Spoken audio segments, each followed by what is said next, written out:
লেখিকা মধুমিতা বাউড়ের নয়নতারা। আমি হলাম বাবুসোনা।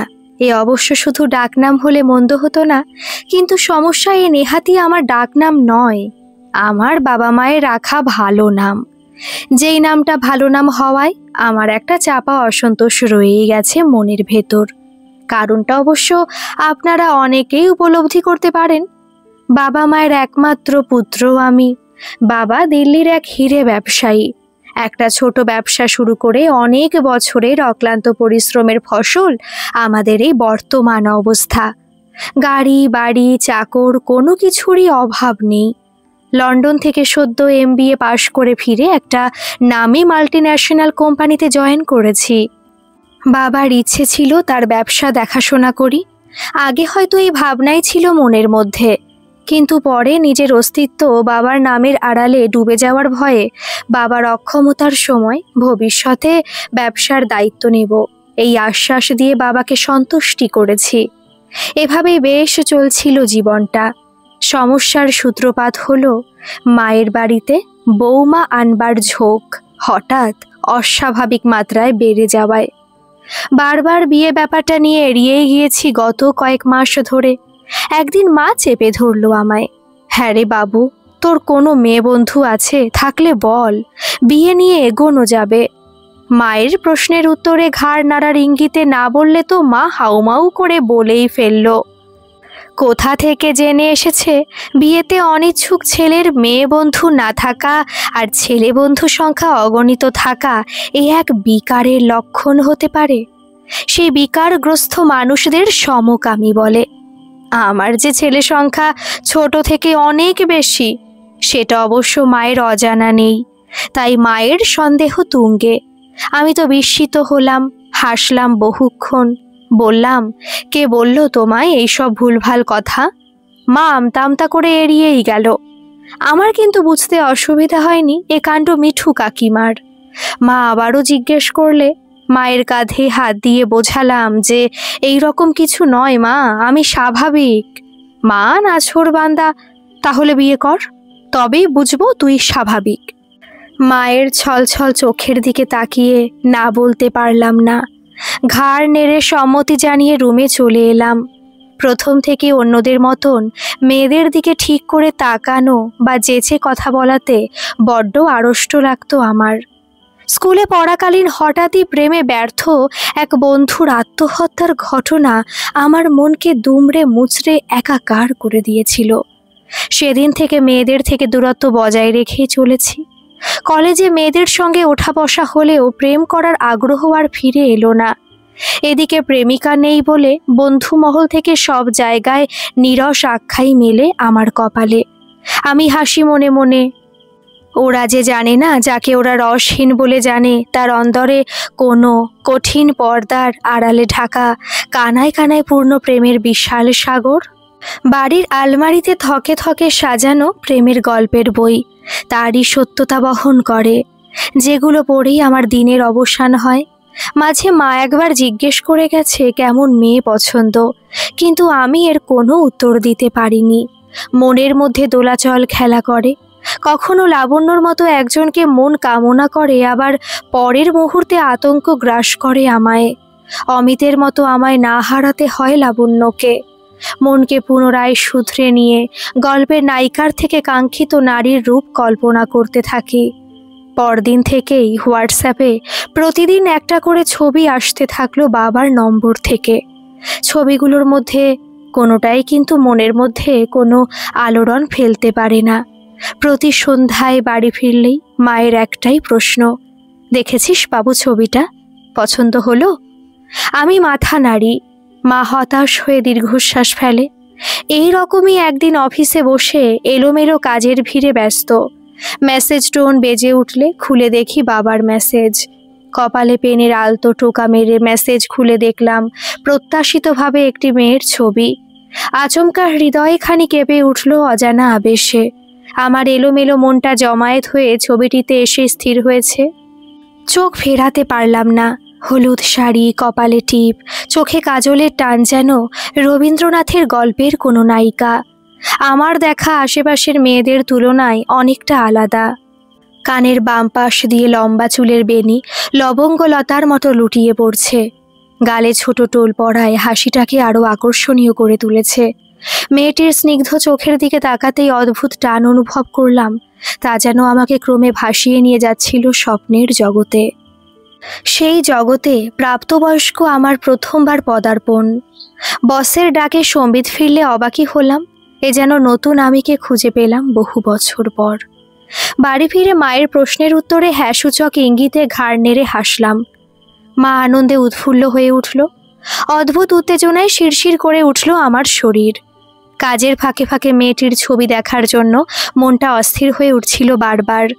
আমার সমগ্র মনটা ক্ষণে ক্ষণে যেন মেয়েটির দিকে ছুটে চলেছে, চাইলেও যেন তাকে টেনে ফেরাতে পারি না। ইতিমধ্যে মেয়েটির নাম জেনে নিয়ে ফেসবুকের জনসমুদ্রে খোঁজ করলাম। মেয়েটির নাম নয়নতারা। টাইম লাইনে রবীন্দ্রনাথ সম্বন্ধীয় কিছু কোটেশন আর নিজের ছবি ছাড়া কিছুই খুঁজে পেলাম না। আমার মেয়েটির সম্বন্ধে জানার কৌতূহল যেন আরও বেড়ে গেল। আমি জন্মসূত্রে দিল্লিতে বড় হলেও রবীন্দ্রনাথের প্রতি আমার টান প্রথম থেকেই ছিল। বাংলা ভাষায় খুব সড়গড় না হলেও ইংরেজিতেই পড়ে ফেলেছি তার অনেক কাব্য, গল্প ও রচনাবলী। দিদার মুখে যখন শুনলাম মেয়েটি কলকাতায় স্থিত কোনো বিশ্ববিদ্যালয় থেকে রবীন্দ্রসঙ্গীতের উপর গবেষণা করছে, আমি লাফিয়ে উঠলাম। রহস্যে মোড়া মেয়েটির প্রতি মুগ্ধতায় ভরে যাচ্ছিল আমার মন। সেই রহস্যে উন্মোচন করার আগ্রহ আমাকেও স্থির থাকতে দিচ্ছিল না। মেয়েটিকে চাক্ষুষ দর্শন ও আলাপের জন্য আমি অধীর আগ্রহে অপেক্ষা করতে লাগলাম। অবশেষে অপেক্ষার অবসান। কলকাতায় ফিরেই মা, দিদা আর মামাকে নিয়ে উপস্থিত হলাম মেয়েটির বাড়িতে। বাবা ব্যবসার ব্যস্ততার কারণে সময় বের করতে পারেনি। বিভিন্ন প্রকারের মিষ্টি সন্দেশ সহযোগে জলযোগ সম্পন্ন হওয়ার পর মেয়েটি প্রবেশ করল। হাত জড়ো করে নমস্কার করে সামনের সোফায় বসল। আমি বিনা চোখের পাতা ফেলে ড্যাব ড্যাব করে তাকিয়ে রইলাম মেয়ের দিকে।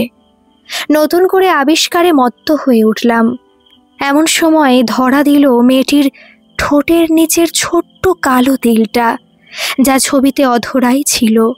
শ্যামবর্ণ মেয়েটির কালো গভীর চোখের থেকে চোখ ফেরাতে পারছিলাম না আমি। মামা, দিদা ও মা এক এক করে টুকরো টুকরো প্রশ্ন করে চলেছে।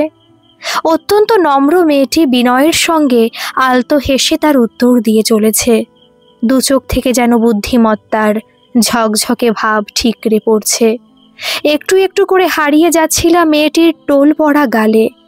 এতটাই যে কোনো কিছুর শব্দ আমার কানে প্রবেশ করছিল না। মামার ঠেলা খেয়ে হকচকিয়ে দৃষ্টি ফেরালাম এক প্রকার লজ্জায়। পুনরায় মেয়েটির দিকে তাকাতেই দেখলাম লজ্জায় রাঙা লাল মেয়েটি মুখ নিচু। ঠোঁটের কোণে আলতো হাসি ফুটে উঠল।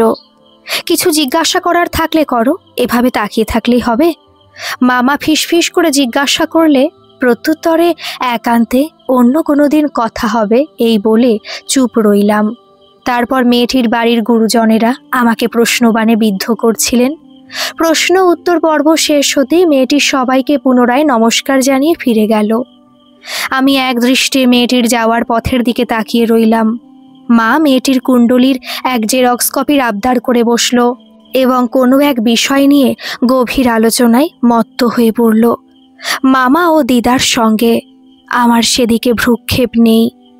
ফেরার বেলায় শেষবারের মতো আর চোখে মেয়েটির যে ঘরে প্রবেশ করেছিল সেই ঘরের দিকে তাকালাম। ঘর হাট করে খোলা, লাল রঙের দেওয়ালে অসম্ভব সুন্দর চিত্রকলা ও শৌখিন হাতের কারুকার্য, যা ঘরের বাকি অংশ থেকে অনেকটাই পৃথক ও আকর্ষণীয়।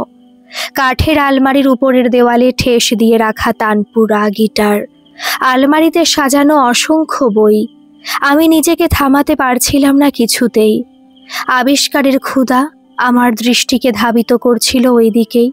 সামনেই কিছু কচি কাচাদের খিলখিল হাসির শব্দ কানে আসতেই দেখলাম মেয়েটি হাতের চুড়ি খুলতে খুলতে দরজার আড়াল থেকে উকি দিল একবার। আমি ইতস্তত হয়ে চোখ নামালাম। এই যা শেষ দেখা। বাড়ি ফেরার পরে সবাই যে যার মত প্রকাশ করেছিল। ঠিকই আছে, তবে রংটা একটু চাপা। দিদিমার এই উক্তি শুনে রাগ হচ্ছিল আমার। স্বল্প প্রতিবাদের স্বরে বললাম, গায়ের রঙের সঙ্গে কি আসে যায় দিদা? মেয়েটি ভালো হলেই হবে, যে তোমাদের ভালোবাসবে, সম্মান করবে। কখন মেয়েটির প্রতি গভীর বিশ্বাসেরও আস্থার জন্ম নিয়েছে জানা নেই। নিজেই অবাক হচ্ছিলাম। দিদা পাল্টা পছন্দের ব্যাপারে প্রশ্ন করলে আমি সময় না নিয়ে বাক্য ব্যয় না করে সম্মতি দিলাম, কারণ মেয়েটিকে অপছন্দ হওয়ার কোনো জায়গা আমার নজরে পড়েনি। চলন বলন ব্যবহারে সুলক্ষণ মেয়ের ছাপ স্পষ্ট। মামারও যে খুব পছন্দ হয়েছে তা জানিয়ে দিল। মাকে ভালো মন্দ লাগার মধ্যে দোমনা দেখাচ্ছিল। মুখে বলল, চলন সই, তবে কুণ্ডলী কতটা মেলে দেখা যাক, তারপর সিদ্ধান্ত নেওয়া যাবে। দিদিমা ঘাড় নেড়ে মায়ের কথায় সায় দিল। আমি বিস্মিত হলাম। আতঙ্ক গ্রাস করলো আমাকে। মানে কি? কুণ্ডলী সম্পর্কে আমার ধারণা সীমিত। এটুকু জানা ছিল দুজনের কুণ্ডলী না মিললে শুভ কাজে এগোনো সম্ভব হয় না। আমার মামার বেলায় এইরকম একটা ব্যাপার ঘটেছিল। মামার প্রেমিকার সঙ্গে বিয়ে হতে চলেছিল। সম্ভবত কুণ্ডলী না মেলায় দিদার বিয়েতে আপত্তি তুঙ্গে থাকায় শেষ পর্যন্ত বিয়ে ভেঙেছিল। মামা চোখের জল নাকের জল এক করে বাধ্য ছেলের মতো সম্পর্ক থেকে সরে এসে দিদার পছন্দ মতো মেয়েকে বিয়ে করেছিল। মেয়েটিকে হারিয়ে ফেলার ভয় আমাকে সর্বস্ব দিয়ে গ্রাস করল। অবশেষে যেই ভয় পাচ্ছিলাম তাই হলো। পরদিন মা জ্যোতিষীর কাছ থেকে এসে জানালো এ মেয়ে মাঙ্গলিক, এ সম্পর্ক হওয়া সম্ভব নয়। আমি আর্তনাদ করে উঠলাম। এই যুগে দাঁড়িয়ে এইসব কুণ্ডলী যোগের কোনো আবশ্যিকতা সত্যি কি আছে? দিদিমা এসে যোগ দিল মায়ের দলে। বলল, অবশ্যই আছে। দাদুর মৃত্যুর উদাহরণ দিয়ে আমাকে বোঝাতে লাগলো এর আবশ্যিকতা। আমি মানতে নারাজ। শানিত যুক্তি তর্ক দিয়ে কুসংস্কারগুলোকে ফালাফালা করতে চাইলাম। মা গম্ভীর হয়ে বলল, আমি আমার একমাত্র ছেলের জীবন নিয়ে ছেলে খেলা করতে পারবো না। বিপরীতে কোনো কথা শোনার প্রতীক্ষা না করেই চলে গেল। আমি দিদাকে বোঝানোর চেষ্টা করলাম, কিন্তু কোনো লাভ হলো না প্রত্যাশিতভাবেই। বলল, মৃত্যু না হলেও দাম্পত্য কলহ অবশ্যম্ভাবী। তারপর চোখের জল ফেলতে ফেলতে দিদা নিজে মাঙ্গলিক হওয়া ও স্বামীর মৃত্যুর কাহিনী শোনাতে লাগলো। আমি শোনার উৎসাহ না দেখিয়ে রাগবশত নিজের ঘরে গিয়ে মাথায় হাত দিয়ে বিষণ্ণ মুখে বসে রইলাম। এই কয়েকদিন ধরে মেয়েটিকে নিয়ে তিলে তিলে গড়ে ওঠা স্বপ্নের মাঝে ওরা নিমেষেই ফাটল ধরিয়ে দিল। আমি মেনে নিতে পারলাম না। তবুও মনের মধ্যে ক্ষীণ আশার আলো মিটমিট করে জ্বলে। কিন্তু দিনে দিনে সেই ক্ষীণ প্রভা একটু একটু করে বিলীন হতে লাগলো।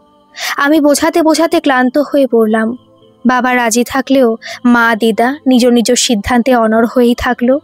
বন্ধুরা সব শুনে বলল, তুই ভালোবেসে ফেলেছিস নয়নতারাকে, কিছু না উপায় থাকলে পালিয়ে বিয়ে করতে পারিস। নিজের মধ্যে ভালোবাসার তীব্রতা অনুভব করছিলাম আমি এই প্রথমবার। চিন্তায় খাওয়া নেওয়া উঠেই গেছে প্রায়। কাজে মন নেই। হেরে যাওয়া প্রেমিকের মতো লাগে নিজেকে। বাবার ফোন থেকে নয়নতারার নম্বর চুরি করেছিলাম শুরুতেই। মেসেজ করার সাহস হয়নি এতদিন। একদিন মনের তাড়নায় কিছু না ভেবেই হোয়াটসঅ্যাপে করা নাড়লাম, হায় আমি বাবু, চিনতে পারছেন? মেসেজ পাঠানোর পর যদিও ভয় বুকটা দপদপ করছিল আমার, কিছুক্ষণ পর উত্তর এলো, না চিনতে পারার তো কোনো কারণ দেখি না। তবে বুঝি নয়নও আমার অপেক্ষাই করছিল। আমার আত্মবিশ্বাস তুমুল হয়ে ফিরে এলো। কুশল সংবাদ ও এদিক ওদিকে টুকটাক কথা দিয়ে শুরু হলো কথোপকথন। শেষে বেহায়ার মতো নয়নতারার আমাকেও কেমন লেগেছে জানবার চেষ্টা করলাম। কিছুক্ষণ নিরুত্তর থাকলো। আমি এপারে অস্থির হয়ে মরি। ক্ষণিক পরে উত্তর এলো, মন্দ লাগেনি আপনাকে, আপনার মধ্যে অন্যরকম ব্যাপার আছে। সরি, এত ভেঙে বলতে পারছি না। যা আমি কেন, অন্য যে কোনো মেয়েকে মুগ্ধ করবে। হয়তো নয়নও আন্দাজ করে নিতে পারছিল আমার না বলা মনের অনুভূতিগুলো। যথেষ্ট বুদ্ধিমতী মেয়েও। মনের উত্তেজনাগুলো দাপিয়ে বেড়াচ্ছে এদিক থেকে ওদিক। সাহস বাড়ল কিছুটা। সুযোগে আরও কিছু বলতে যাচ্ছিলাম, নয়ন মাঝপথে থামালো। গানের ক্লাসে ব্যস্ত আছে শুনে নিজেই জিভ কামড়ে অসময় জ্বালানোর জন্য ক্ষমা চেয়ে নিয়ে বিদায় জানালাম। নয়নও পরে কথা হবে এই আশ্বাস দিয়ে বিদায় নিল। সেই সারা রাত্রি চোখে ঘুম নেই। নয়নের সঙ্গে কথা হয়েছে এই এক উত্তেজনায় আমার শরীর তীর তীর করে কাঁপছে। বন্ধ চোখে সেদিনের নয়নের মুখখানি মনে করতে লাগলাম। শান্তি অনুভব করছিলাম।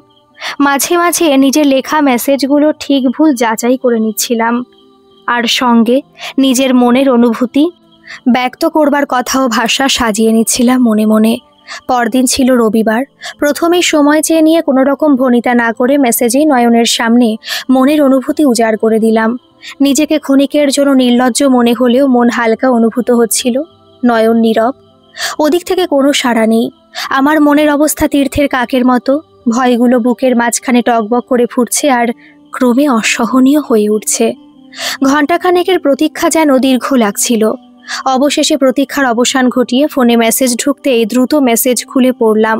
নয়ন লিখেছে, আমার আপনাকে ভালো লেগেছে। আপনাদের মত বদলালে আমার বাড়িতে খবর পাঠান, বাবা মেনে নিলেই সম্ভব হবে। আমি দীর্ঘশ্বাস ফেলে মা দিদার অমতের কথা বললাম। বুকটা হারানোর ভয় ও যন্ত্রণায় ফেটে যাচ্ছিল। সবশেষে উপায় না দেখে পালিয়ে বিয়ে করার পরামর্শ দিয়ে দিলাম। এ কি করে হয়? যদি প্রেমও পালিয়ে বিয়ে করবার প্রবৃত্তি থাকতো তাহলে কি আর এভাবে আপনাদের সম্মুখে বসতাম বলুন তো? শেষে একটা মৃদু হাসির ইমোজি। পরের মেসেজে লিখেছে, জানেন তো আমি মানুষ চিনতে পারি না, ভীষণ ভয় করে, তাই বাবার উপর ভরসা আমার। তাছাড়া পালিয়ে বিয়ে করাতে বিশ্বাসী নই আমি।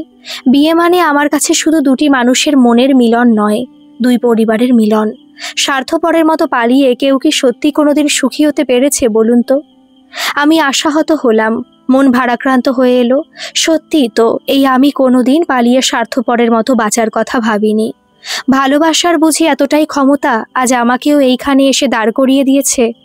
ভেবে নিজেই আশ্চর্য হলাম, আর কিছুই বলতে পারলাম না। বিছানার পাশে ফোন রেখে শুয়ে রইলাম। একদিন বন্ধু অনিকেতের অবস্থা দেখে হেসেছিলাম, অনেক টিপ্পণীও করেছিলাম প্রেমে ব্যথা পেয়ে ওর কান্না দেখে। আজ নিজের অবস্থা দেখে অনিকেতের যন্ত্রণা অনুভব করছিলাম। অজান্তে চোখের কোণ বেয়ে গড়িয়ে পড়ল জল। তারপর কেটে গেছে কয়েক মাস। মাঝে একদিন বাড়িতে না জানিয়ে নয়নতারার বাবার সঙ্গে দেখা করেছি। জোর হাত করেছি। অমলবাবুর আমাকে পছন্দ হলেও পরিবারের অমতে বিয়ে দিতে রাজি হলেন না। সেদিনের পর আর নয়নতারাকে আর মেসেজ করিনি।